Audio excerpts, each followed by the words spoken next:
o Elcio Alves, que também é da Bitrigo e é o nosso diretor do conselho também, conselho técnico, junto com, aqui dentro, estou vendo aqui o Emerson e ele. Então, a gente vai estar passando a palestra agora para o Elcio Bento, que vai nos falar um pouco do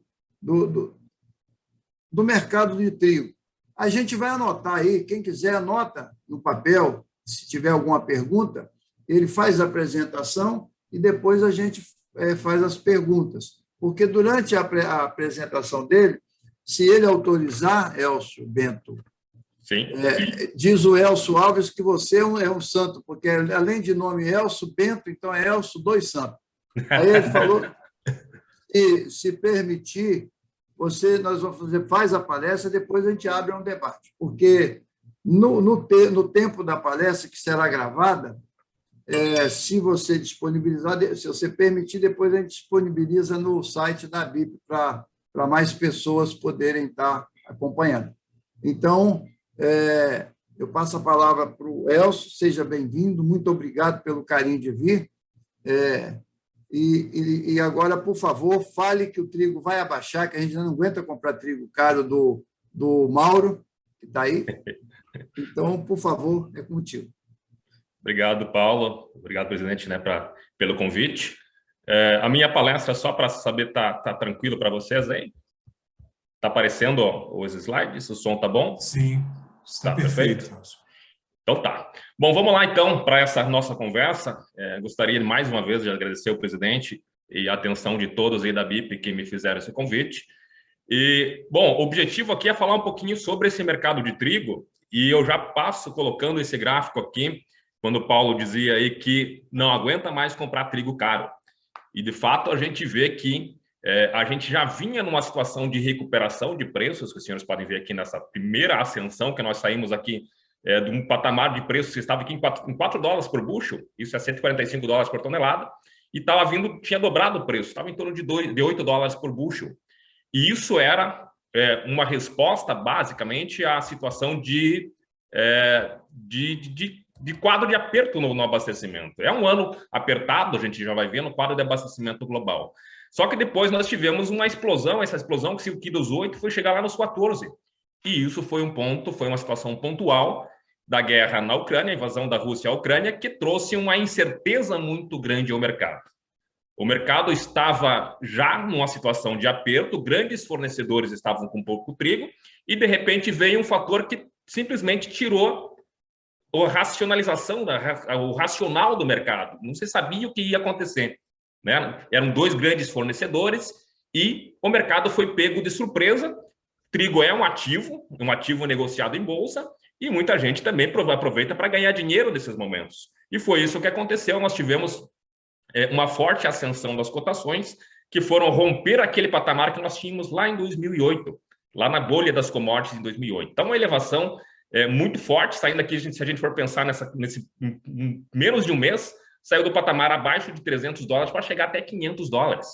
Hoje está um pouquinho mais baixo, já recorrigiu um ponto. E esse é o primeiro ponto. O que nós vemos primeiro em termos de mercado global é que o susto primeiro da guerra passou. O mercado precificou a guerra e, depois disso, devolveu parte daquele exagero. Normalmente, quando a gente tem esses movimentos muito grandes, percebam, lá na bolha das commodities também teve uma explosão de preços e logo acomodou. Aqui também acontece isso. Então, teve a primeira acomodação. O mercado exagerou na alta, os especuladores ganharam, os fundos ganharam, perceberam que estavam na exaustão e também venderam. O mercado hoje segue volátil, mas segue dentro de um patamar que está mais racional, ali entre $10 e $11 por bushel na Bolsa de Chicago. Então, o mercado vem devolveu parte, mas ainda está elevado.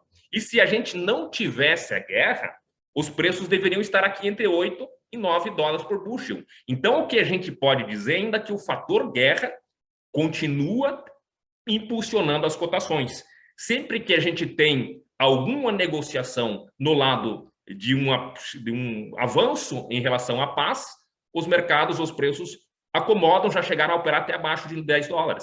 Mas quando há incerteza, ainda incerteza em relação à guerra, isso faz com que os preços subam. Esse é um primeiro ponto que eu gostaria de colocar para vocês.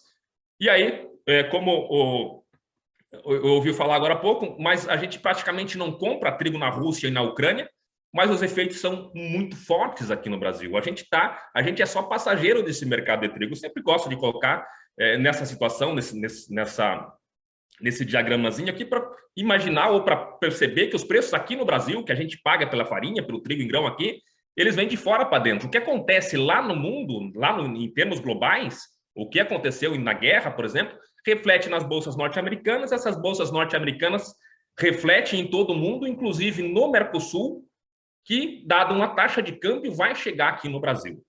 Gosto sempre de dizer que aqui no Brasil a gente é passageiro. É passageiro do mercado de trigo, é passageiro de um trem argentino que vai caminhar nos trilhos das bolsas norte-americanas e que depende do relevo do mercado mundial.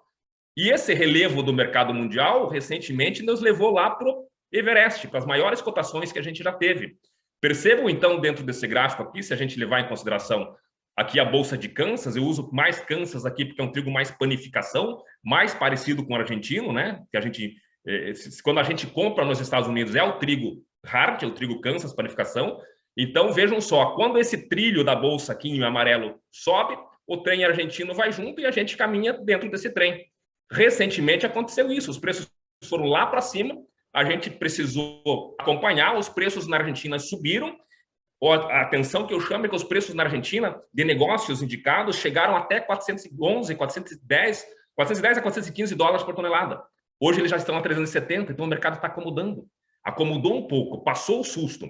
E a gente caminha junto com esse mercado. Percebam, então, aqui nos preços, exatamente essa situação. Que o que acontece lá fora reflete no Brasil, passando pela Argentina, que neste ano, nessa temporada até agora, a gente comprou cerca de 90% do trigo que a gente comprou, vem tudo da Argentina. Então tem esse peso grande da Argentina aqui. Então, colocado primeiro essa situação da precificação, de como se forma o preço no mercado mundial de trigo, vamos pensar um pouquinho então agora nessa situação. Vamos fazer esse mesmo caminho que a gente viu lá no diagrama. Vamos iniciar no mundo, passar pelos Estados Unidos, chegar na Argentina, e aí a gente foca aqui no Brasil já pensando na safra nova. O que a gente tem em termos globais, essas partes verdinhas aqui desse mapa, são as regiões de produção. Essa região aqui está com a safra de inverno praticamente consolidada em termos de área e está produzindo agora. Agora, os efeitos de clima sobre essas safras é que vão determinar os fundamentos do mercado, qual vai ser o tamanho da safra na próxima temporada. A partir daqui do final de maio já se colhe trigo nos Estados Unidos, toda essa região, se a gente pensar em latitude aqui nesses dois trópicos aqui, que pega o Canadá, Estados Unidos, toda a Europa, a Rússia, a Ucrânia, grande parte da produção da Índia, também da China, essas regiões um pouquinho mais para baixo, que já tem trigo entrando agora no mês de março, mas o grosso da safra no mundo ingressa neste momento. Aí são quase 90% de todo o trigo que se colhe no mundo. E aí lá no final do ano, nós temos a colheita no Hemisfério Sul, Argentina e Austrália, que nessa temporada tiveram recordes. Então, já pensando em termos de fundamentos, este ano a gente teve quebra muito forte no Canadá, uma quebra de quase 40% da safra canadense, quebra da safra norte-americana, especialmente a safra de primavera, e uma quebra também na safra da Rússia. 3 grandes fornecedores estavam com quebra de safra.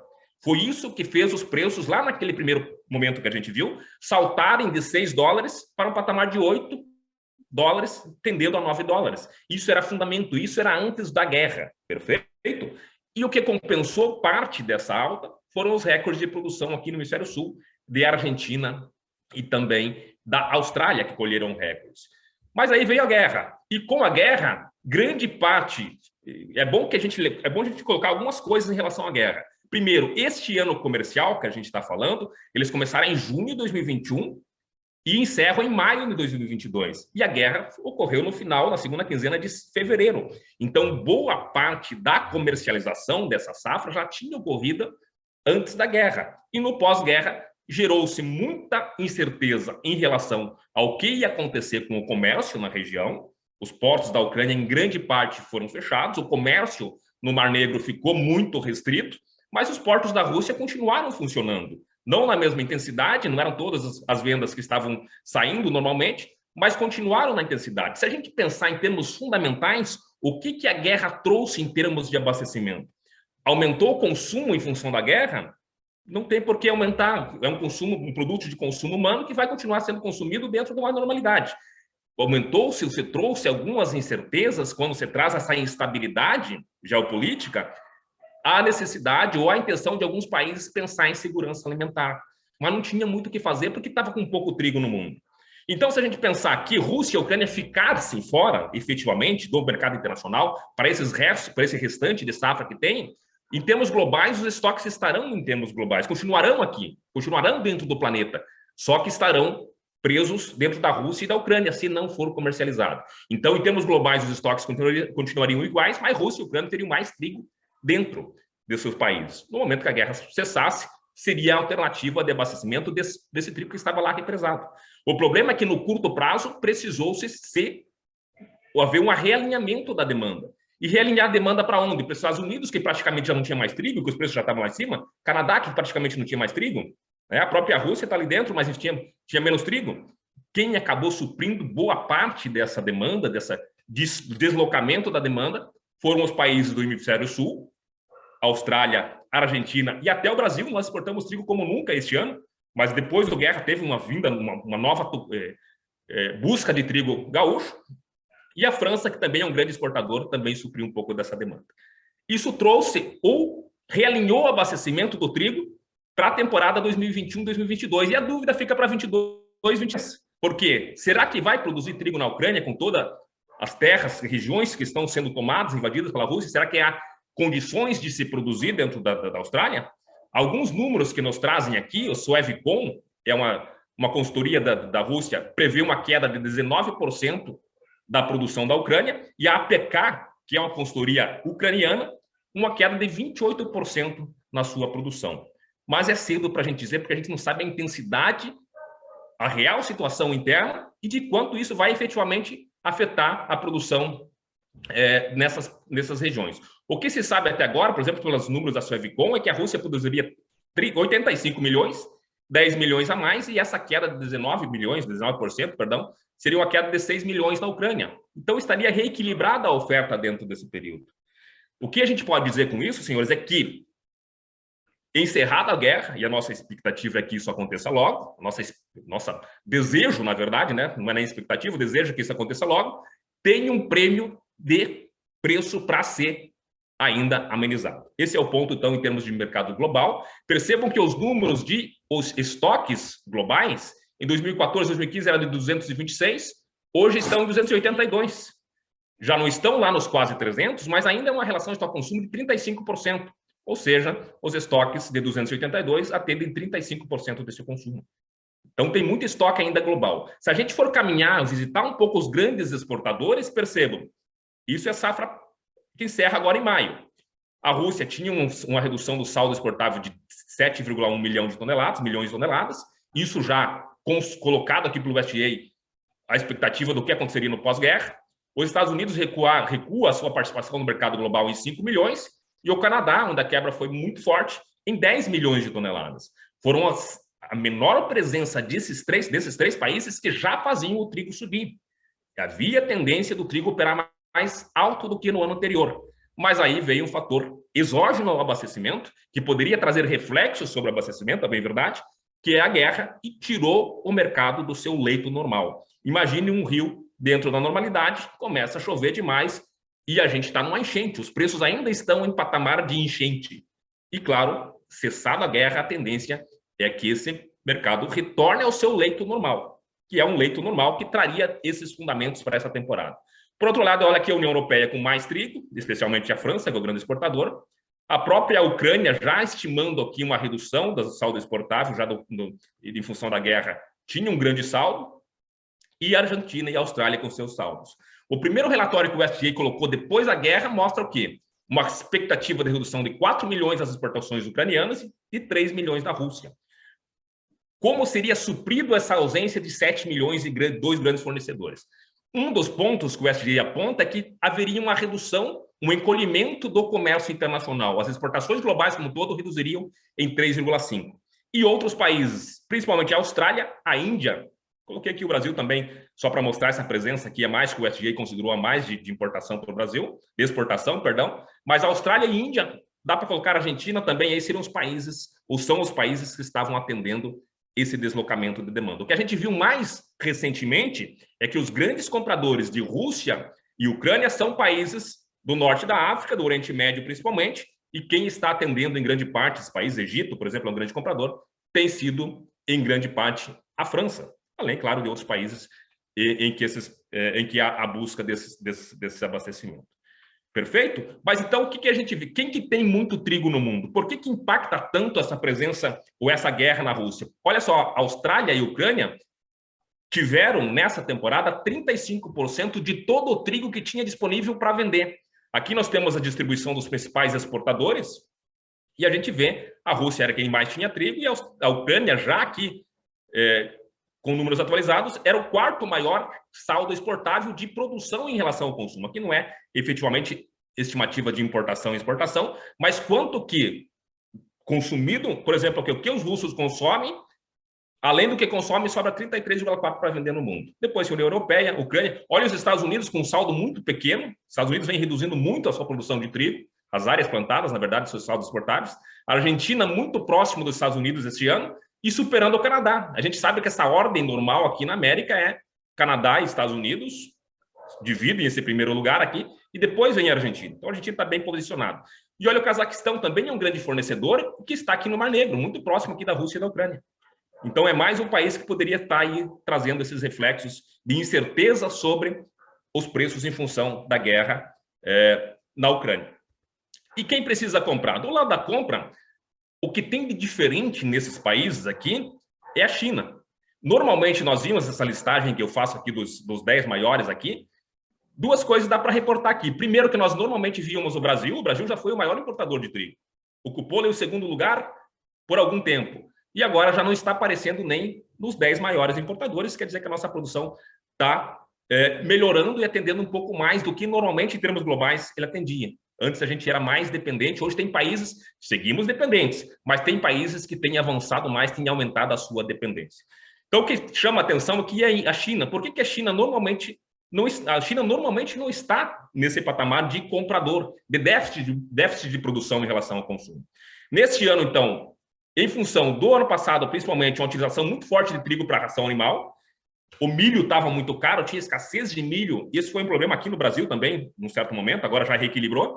E aí o governo chinês, que tem muitos estoques, mais de 50% dos estoques globais de trigo estão na China, e foi feito o leilão, e esse leilão de estoques chineses de trigo foram consumidos para ração animal. Então, por isso que o consumo de trigo aumentou muito para a ração animal, e por isso tem esse grande déficit. Não quer dizer que eles vão importar tudo isso, porque tem grandes estoques. Mas existe uma notícia de que, este ano, isso é um ponto de alerta, a safra de inverno chinesa, que é quase 90% de toda a safra, estaria com problemas. Seria uma das piores safras de inverno da China dos últimos anos. Isso é uma informação que vem dentro da China, sempre informações da China são complicadas, mas é uma informação do governo chinês de que sua safra de inverno de trigo seria uma das piores da história. Isso chama bastante atenção, a gente vai precisar ver esses números se consolidando e aí vendo a presença chinesa no mercado internacional. Uma eventual presença chinesa mais agressiva no mercado internacional pode trazer um quadro aí de preços mais acirrados para a próxima temporada. Perfeito? Fugindo um pouco, então, dessa situação, vamos pensar em trigo e milho. Por que trigo e milho? Porque trigo é utilizado para ração animal. Mais de 150, em torno de 150 milhões de toneladas de trigo, todo ano são utilizados para ração animal. Quando está muito caro o trigo, se utiliza menos trigo para ração animal, sobra mais trigo para fazer farinha. Porque esse trigo que é utilizado para ração animal não é trigo que não tenha qualidade para ser utilizado na panificação ou na produção de farinha de um modo geral, não necessariamente na panificação. Mas quando o trigo está muito caro, se utiliza menos trigo para ração animal, sobra mais para consumo humano. O que aconteceu lá em junho de 2021, por exemplo, a média aqui, se a gente pegar a média histórica de 2001 para cá, para eu comprar 100 quilos de trigo, eu preciso de 123 de milho. Em junho de 2021, só com 88 quilos de milho, eu comprava 100 de trigo. E hoje, atualmente, no mês de março, eu estava precisando de 175 quilos de milho para comprar 100 de trigo. O trigo está caro, isso quer dizer que terá, a partir desse momento, menor utilização de trigo para ração animal. Alerto os senhores que nesse primeiro semestre da temporada, a temporada que começou em junho de 2021, exatamente nesse início aqui, estava muito vantajoso. Por isso, por exemplo, que a China lá estava consumindo muito trigo para ração animal. Agora inverteu. E outra situação no consumo humano, por exemplo, trigo e arroz. Aqui é Chicago, referência também nos Estados Unidos, aqui também é Chicago, só esqueci de colocar a referência. A referência aqui de Chicago, na média, eu precisaria de 75 quilos de trigo para comprar, melhor, 75 quilos de arroz para comprar 100 de trigo. Arroz normalmente é mais caro que trigo. Atualmente, eu precisaria de 154 quilos de arroz para comprar 100 de trigo. Então, o trigo está caro em relação ao milho, consumo animal, ração, né, produção de ração, e está caro em relação ao arroz, que é um dos principais substitutos na alimentação humana. Esses são os dois fatores, então, que a gente tem que acompanhar de perto também, porque o trigo está caro em relação aos seus principais competitivos na ração e também no consumo humano.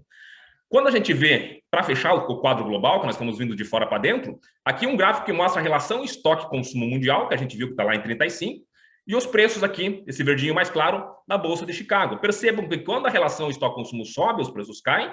Quando a relação estoque-consumo cai, os preços sobem. Então, fundamentalmente falando, com uma relação estoque-consumo menor, a gente já esperava os preços subindo. Então, era esperado uma elevação dos preços. Só foi maior do que a esperada em função da guerra. Vamos pensar assim, então. A gente já teria uma situação de um mercado que estava com tendência de recuperação. E aí vem um fator externo, costumo dizer exógeno, que é de um canetaço, é uma decisão de uma invasão russa à Ucrânia. É uma decisão que acontece, uma safra demora 6 meses praticamente para ficar pronto. Uma decisão de invasão aparece ao mercado, efetivamente, da consolidação da invasão, foi numa madrugada que a gente ficou sabendo. Acontece muito rápido. E quando acontece muito rápido, o mercado perde as suas referências. O que a gente percebe em relação a toda a situação é que, sim, existem fundamentos que justificariam trigo mais caro, mas não trigo no patamar de preço que está. Isso é o que a gente está chamando aí de risco guerra. Se amanhã a gente acordasse e dissesse assim, o Putin ficou bonzinho, não tem mais guerra, está tudo certo, não tem mais sanções, o mundo voltou a ficar em paz. Certamente, no primeiro momento, já o dólar, ou melhor, o trigo, passaria dos 10, cairia para 9 e poderia buscar até 8 dólares, porque existe o prêmio guerra ainda em relação ao mercado internacional. Perfeito? Fechamos a primeira parte, vamos para os Estados Unidos, a referência global que a gente tem aí para a formação de preços, e vamos aqui para a gente ir potencializando aqui o nosso tempo aqui. Os Estados Unidos começaram essa temporada lá em junho de 2021 com quase 5 milhões de estoques a menos e tiveram uma produção também 5 milhões de toneladas a menos. Isso quer dizer que a sua oferta de trigo, a oferta interna de trigo nos Estados Unidos era 10 milhões de toneladas. Isso por si só já é um fator de preocupação, porque com o consumo praticamente um pouquinho maior, né, puxado pela ração animal, principalmente lá no início do ano, para controlar, se eu tenho uma oferta menor e o meu consumo interno está mantido e um pouco maior, a forma de controlar é restringindo as minhas vendas internacionais. É o que os Estados Unidos estão fazendo. Mesmo tendo reduzido a sua participação no comércio global em 5,2 milhões de toneladas, seus estoques caíram em 5 milhões. A oferta cai de 9, tem uma queda de demanda de 5, então os estoques caíram lá para o menor patamar desde 2007 e 2008, que foi a bolha das commodities. Então, fundamentalmente, também a gente tinha uma situação de aperto nos Estados Unidos, dentro dos Estados Unidos. Olha a relação estoque-demanda. Vamos colocar demanda aqui, que são as exportações e o consumo interno. Hoje está 34% essa relação estoque-consumo. Há 4 anos atrás era 56%, era mais da metade. Então, há uma situação de aperto, e olha o gráfico aqui que também diz a mesma coisa, relação estoque-demanda em baixa, preço em alta, então relação estoque-demanda caindo, preço subindo, isso é normal. O mercado estava caminhando para ter preços mais firmes, mas o exagero da alta, que ainda é exagerada, é em função do fator guerra. Tanto é, senhores, porque vejam os contratos futuros da Bolsa de Chicago. O primeiro contrato, que é o contrato de maio, está 377 dólares.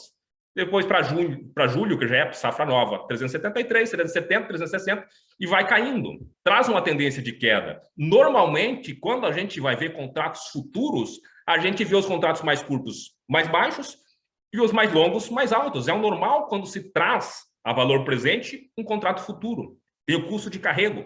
Mas quando o mercado está invertido, é porque o sentimento dos investidores é que o preço está elevado, o preço está alto e tende a trazer uma acomodação.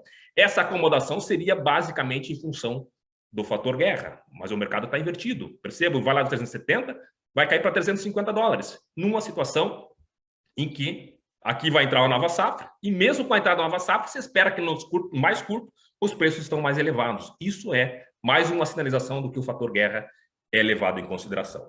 Uma trajetória descendente. Hoje, 31 de março, o USDA divulgou sua primeira intenção de plantio, que é de uma safra de 16 mil hectares, 16,2 milhões de hectares, contra 15,039 do ano passado. Perceba que o ano passado foi a menor safra desde 1909. Então, olha só o que acontece. E tem milho e soja. Desde a década de 90, principalmente, a gente teve uma explosão da produção de soja. Aqui em 2008, 2007, 2008, com a bolha das commodities explodindo e com a criação de muitas usinas de milho para fazer etanol, né, etanol de milho, houve uma explosão da produção de milho. E o que acontece? Acontece que quem mais perdeu área para essas duas gigantes das commodities foi exatamente o trigo, que aqui em 80 produzia mais trigo do que milho e do que soja nos Estados Unidos. De lá para cá, perderam quase 14 milhões, enquanto soja e milho ganharam 15 milhões de hectares. Então, o trigo vem perdendo espaço nos Estados Unidos, tanto é que a Rússia já tomou o espaço de maior exportador global de trigo dos Estados Unidos desde 2014. Em relação à intenção de plantio, percebam uma tendência aqui de elevação total de 262 mil hectares, é uma elevação marginal, muito pequena da safra norte-americana, e o que traz uma incerteza sobre o abastecimento nos Estados Unidos. A elevação é pequena, só que o ano passado quebrou em função do trigo de primavera. Então, a safra normal este ano nos Estados Unidos traz uma situação de tranquilidade no abastecimento. Se acontecer qualquer coisa de errado na safra norte-americana, a gente vai ter mais um ano apertado dentro dos Estados Unidos. Então, não é uma safra folgada dentro dos Estados Unidos. Fechamos mais a janela dos Estados Unidos, chegamos no Mercosul. Para não me alongar e ficar lendo números aqui, só alguns números gerais. Safra da Argentina, depois de uma quebra do ano passado, que ficou em 17 milhões, atingiu um recorde de 22 milhões de toneladas, um recorde, né? Isso gera um saldo exportável subindo de 10,5 para 15,5 milhões de toneladas. Paraguai sofrendo também aí com a questão de estiagem nas últimas safras, neste ano um pouquinho melhor, e o Uruguai tentando recuperar, e também o Uruguai foi quem mais, com o retorno da Argentina a produzir muito trigo a partir de 2015, quem mais sofre entre os parceiros do Mercosul é exatamente o Uruguai. O Paraguai colhe antes da Argentina, ainda os produtores têm aquele respiro. Bom, mas para fechar do número geral desses países que têm vantagens para vender para o Brasil, as exportações nessa região, neste ano, no total, são de 16,5 milhões contra 11,4 no ano passado. Então, tem muito trigo dentro do Mercosul. Passando aqui uma situação rápida aqui sobre a situação do governo argentino, é sempre um fator de alerta. Porque o atual governo, que é da frente justicialista, é o mesmo lá dos Kirchners, né? Os Kirchners estão no mercado, né, com a Cristina, mas é o mesmo que em 2007, 2008 interviu no mercado de trigo e desestimulou a produção. Vejam essa queda de produção aqui, com controles com cotas de exportação. Cotas de exportação e alíquotas de exportações elevadas. A partir que entrou o Macri em 2015, independente da situação bagunçada que ficou a economia, o que a gente vê aqui, uma explosão da produção de trigo, atingindo patamares, recordes e também de milho, enquanto a soja caiu, basicamente porque a alíquota de soja está mais cara, as retenções, o imposto de exportação. Imagine que o produtor de soja, nesse momento, chegava no porto para vender a soja, 30% do que ele estava recebendo era do governo. Trigo não precisava dar nada do governo, saía com todo o dinheiro. Então, isso estimulou trigo e milho nos últimos anos. E agora mesmo, nos últimos anos, agora já de 2009 para cá, as alíquotas subiram um pouco, mas a produção de trigo ainda segue muito forte, muito pujante na Argentina. Existe uma incerteza porque teme-se que o governo intervenha no mercado para impedir a exportação e garantir os preços internos. Já tem feito pacotes, enfim, medidas para conter a elevação dos preços internos dentro da Argentina. E intervenção governamental no mercado sempre gera incerteza. O que a gente vê no abastecimento até agora, então nessa temporada, lembrando que a Argentina só vai colher de volta lá em dezembro deste ano. Iniciaram aqui com estoques de 1,588, já considerando que algumas importações aqui, colocando aqui os 2.000 toneladas de importações. A produção de 22 dá 23,6 milhões, arredondando, de trigo, de oferta de trigo na Argentina. Os exportadores estão com 15,32 milhões comprados ou comprometidos juntos de trigo argentino. Desse total, 14,042 já são declarações de vendas juradas com o exterior. Pode estar fixada, não pode não estar fixada em preço, mas já são juradas ao exterior e 9,5 já foram efetivamente embarcados. Lembrando, então, a safra argentina começou em dezembro, o ano comercial dezembro, janeiro, fevereiro, estamos chegando ao final de março hoje, em 4 meses já tem exportações, já tem colocado nos portos, já embarcado 9,5. A indústria nacional argentina comprou 2 milhões. Isso significa que resta na Argentina, daquela oferta, 6 milhões de toneladas. Se a gente pensar que as exportações cheguem a 15,550 milhões e que as indústrias consumirão 6,820 milhões, teríamos mais 18 para colocar na exportação, mais 4,8 para as indústrias, para fechar a temporada com 1,218 milhões de toneladas. É um quadro apertado na Argentina. É aqui uma decisão que nós tivemos recentemente do governo de elevar as cotas de exportações para a safra nova de 2 milhões para 8 milhões de toneladas, já da safra nova. Isso com o objetivo de que no ano que vem a Argentina chegue a produzir 25 milhões de toneladas. Uma forma de estimular a produção, garantir que uma boa parcela vai ser vendida para o mercado internacional. Claro que 8 milhões é pequeno dentro do total, mas aumentou essa parcela de 2, que já pode ser registrada até 8 milhões de toneladas, com o objetivo de aumentar a produção. Vejam que é um quadro apertado na Argentina, apesar desse aumento de oferta, a produção foi bem maior, as exportações tendem a subir para 15,5 milhões, para fechar 1,268 milhões de toneladas. Os preços na Argentina chegaram a 415. Hoje estão em 365, 370, coloquei com a média de 380, que é 50% maiores que o ano passado. Então, como a gente está falando que esse aqui é o trem que a gente está embarcado, a gente também está pagando mais caro, porque o trigo argentino está mais caro. Mas percebam também que esse trigo, no dia 10 de março, na Argentina, era 410. E naquele mesmo 10 de março, o câmbio estava 5,05. Hoje, esse trigo está 370 e o dólar fechou 4,76. Então, tem uma queda muito forte do custo de importação do trigo argentino. Esse é o primeiro ponto. Se a gente olhar para todo o mercado internacional, agora a gente vai falar de mercado brasileiro, para fechar aqui, quando a gente chega na Argentina.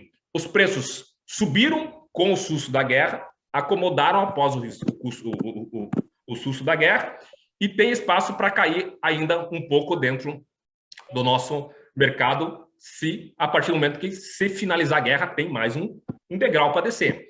Quando a gente vai para os Estados Unidos, é um quadro apertado, tem a safra de inverno se desenvolvendo, a safra de primavera vem daqui a pouco, e quando a gente chega na Argentina, tem muito trigo, boa parte já comprometido, mas os preços estão lá em cima porque está tudo caro.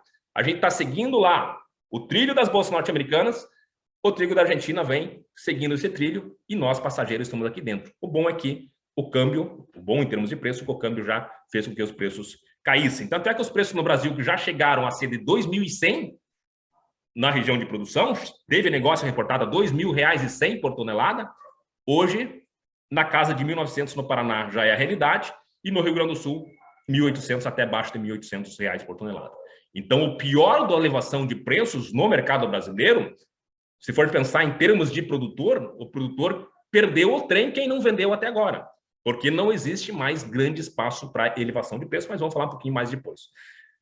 Para a próxima safra, esse é o nosso levantamento de intenção de plantio para a próxima safra do Brasil, uma elevação de 14%. Nós estávamos trabalhando aqui também com elevação de 15% a 20% no Paraná, mas o que a gente percebeu, como quebrou a safra de verão, no Rio Grande do Sul também quebrou, mas no caso do Paraná tem a opção de se plantar milho safrinha, na metade norte do estado, principalmente.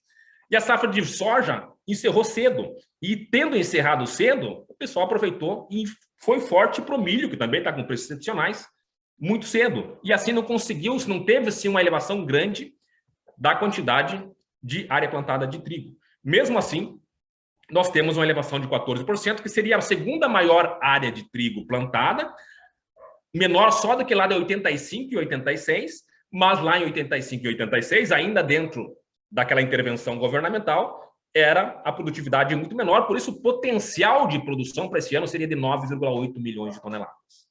Quando você fala em potencial de produção, significa que, se não der nada errado, o seu produtor investir legal, o seu clima ajudar, pode-se chegar a produzir dentro de uma produtividade da normalidade, uma produtividade normal para todos os estados, 9,8 milhões de toneladas. Claro que tem todo o clima ainda para passar, pode acontecer muita coisa, mas o potencial de produção é esse. E o clima este ano está vindo muito bom. Tinha-se muito medo que esse laninha, que causa seca aqui no sul, impedisse o plantio. Mas até agora isso não aconteceu. Tem chovido regularmente. Laninha é um pouco mais frio, tem-se o risco sempre de pegar alguma geada no momento da colheita, mas o que a gente tem, só está vendo que o áudio estava baixo, qualquer coisa eu dou uma aproximada aqui. O que tem aí, então, de diferença aí é que no ano passado teve uma quebra muito forte no Paraná e neste ano a situação é melhor. Então, ao que tudo indica, a gente vai ter muito trigo neste ano. Claro, sempre depende do clima. Só para ter uma ideia, de 1960 para cá, em 51% das vezes teve alguma quebra em safra de trigo no Brasil. Produzir trigo no Brasil é para teimoso, o pessoal costuma dizer. Mas tem dado muito dinheiro nos últimos anos e o pessoal está vindo forte e deve vir forte para essa próxima temporada. Bom, se produzirmos esses... Primeiro que este ano o grande destaque que eu iria trazer para vocês é que nós vamos exportar muito trigo. 2,7 milhões, pode chegar a 3 milhões de toneladas exportadas. O Brasil, melhor dizendo, o Rio Grande do Sul, tem começado a se desenhar como um exportador de trigo. Normalmente, quando o trigo do Brasil está entrando, tem se buscado, tem se vindo muito interesse estrangeiro, até para negócios futuros tem vindo interesse para trigo gaúcho. Na temporada 2021, o pessoal vendeu legal e acabou se arrependendo, porque vendeu e depois subiu. Neste ano, venderam excepcionalmente bem. Teve negócio no Porto de Rio Grande a 2.100, isso da 1960 no interior do Rio Grande do Sul. É muito dinheiro, um preço muito bom, estimulou muito o produtor. Claro que tem toda uma situação de mercado internacional, o câmbio mesmo recuando a 5 ainda um câmbio alto, tudo isso ajuda. Mas me parece que o Rio Grande do Sul começa a se consolidar como um exportador de trigo dentro de um país que é um dos grandes importadores do mundo. A gente sabe o tamanho do Brasil, o custo interno, o custo do Brasil, a questão da cabotagem, que engatinha, mas é difícil ainda tirar trigo do Sul e chegar competitivo no Norte e Nordeste. Então, toda a situação leva a uma situação em que a gente vai ver cada vez mais exportação aqui dentro do Rio Grande do Sul. Com todas essas exportações saindo aqui, mais de 70% da safra gaúcha indo para o mercado internacional, os estoques aqui, considerando que são números considerados ainda de importação, seriam de 900 mil toneladas ao final dessa temporada. Para a próxima, a partir de setembro do ano passado, a partir de agosto do próximo ano, nós teríamos então esse aumento da oferta, a produção é maior, compensa aqui uma necessidade, os estoques menores e uma necessidade menor de importação. São números projetados aqui, considerando os consumos aqui de ração e semente, aumentar as exportações para 3,2 milhões de toneladas, para chegar ao final com 1,240 milhão de toneladas em estoques. Chama a atenção que são números projetados, pode ser que a gente use mais para ração, menos para exportação, talvez menos para ração, mais para exportação. Nesse momento a gente viu que o trigo está caro, né? Mas aí tem que ver o comportamento de outros commodities. Essa situação de abastecimento estimada para a próxima safra. Para colocar aqui, só colocando aqui mais, já estamos chegando ao final aqui, eu sei que a gente já está avançando. Os números de exportações acumulados, então aqui pelos line-ups, aqui, olha, são mais de 1 milhão de toneladas só em fevereiro, 2,7 milhões de toneladas exportadas, contra 443 de todo o ano passado, né? E aí a gente chega para a ideia de formação de preços. Quando a gente diz que a gente é passageiro do mercado internacional, que caminha num trem argentino, a gente vê essa situação aqui. Aconteceu a guerra na Ucrânia, os preços explodiram. Por que sobe na Argentina também? Então, imagina se você é argentino e tem o mercado internacional está pagando $500 pelo trigo, por que tu vai manter os 370? Tu vai buscar a paridade de exportação com outros mercados. A Argentina é tomadora de preço no mercado internacional. Ela forma preço no Brasil, mas é tomadora de preço no mercado internacional. Então, por isso que explodiu os preços e agora está acomodando porque acomodou no mercado internacional. Imaginando uma referência de Curitiba aqui, pode-se fazer qualquer região que vocês, senhores, tiverem ainda para fazer essa referência aqui, no custo de tabela de importação. Um trigo que sai a $370 do FOB, dos portos lá na Argentina, chegaria a Paranaguá, por exemplo, a 399, com os custos aqui de internação, chegaria aos moinhos da Grande Curitiba, ali a 432. Câmbio de 4,7650, 2.000. Significa que no interior do Paraná, o produtor poderia vender até 1930 para competir com o trigo argentino. Hoje tem a referência em torno de 1900. Se normalmente existe um deságio do produto interno, a gente pode dizer que o mercado já buscou a paridade de exportação. Só para vocês terem uma ideia, no dia 10 de março, esse valor aqui era 2,410, com o câmbio aqui 5,05. Então, teve uma queda dos preços internacionais e não tem por que a gente ter uma tendência de, hoje, de elevação de preços. A paridade de importação com o mercado internacional está aqui. E a gente não é competitivo também no mercado internacional. Vamos imaginar um trigo no interior do Rio Grande do Sul a 1.800, já convertido pelo câmbio de hoje, 415 dólares por tonelada. É mais caro que a Argentina e é mais caro que Chicago. Então, hoje não teria por que exportar mais trigo. O trigo gaúcho já seria caro no mercado internacional. E também não teria por que utilizar para ração, porque está muito acima do preço do milho. Então, são essas as indicações que a gente tem para algumas das referências para a formação de preço. Esse é um gráfico que a gente faz no estudo, que a gente coloca nos nossos cursos aqui de formação de análise mercadológica, que a gente faz uma referência futura. Como que a gente faz essa referência futura? A gente pega os preços de Kansas, compara as diferenças normais mensais que tem entre Kansas, Argentina e no Brasil, correlação, estudo de sazonalidade, e projeta, jogando aqui um câmbio, esse câmbio aqui foi usado, o câmbio de 4,7650, utilizando esse câmbio, a gente tem a indicação que vai, se a gente pensar preço futuro, nós teríamos aqui 1.950 agora para março e com passo para acima de 2.000 entre maio, junho e julho. Percebam, então, que se a gente pensar no mercado internacional, esse é um reflexo vindo lá de fora com o câmbio atual, sempre costumo dizer que esse aqui é um retrato de hoje do mercado. Essa planilha aqui hoje. Então, hoje, pelo retrato de hoje, infelizmente, para quem compra farinha, compra grão para fazer farinha e compra farinha depois, ainda teria alguma gordurinha para subir. Só que se a gente vê mais próximo na Argentina, hoje já essa gordurinha não precisaria com grande espaço assim. Fica difícil a gente pensar que tem grande espaço para queda, porque muito do trigo já foi vendido, o produtor está capitalizado e segurando. Mas para quem compra principalmente na Argentina, o fator câmbio acaba pesando mais. Eu diria, num sentimento mais particular, que o espaço para subir trigo a partir de agora é pequeno. E percebam que a partir da próxima safra, em setembro de 2022, a tendência é de acomodação de preço para podendo chegar até 1.700. Lembrando que aqui estão sendo precificado o que vem de fora. Mas não tem muito espaço para subir os preços em relação ao que a gente já tem. Bom, em termos aí de disposição de material, era o que eu tinha para trazer para vocês.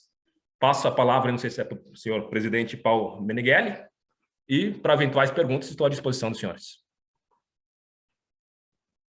Ok, Elcio, muito bom. Eu gostei muito da apresentação e já tinha visto parte dela já na apresentação que você fez na Abitrigo, e agora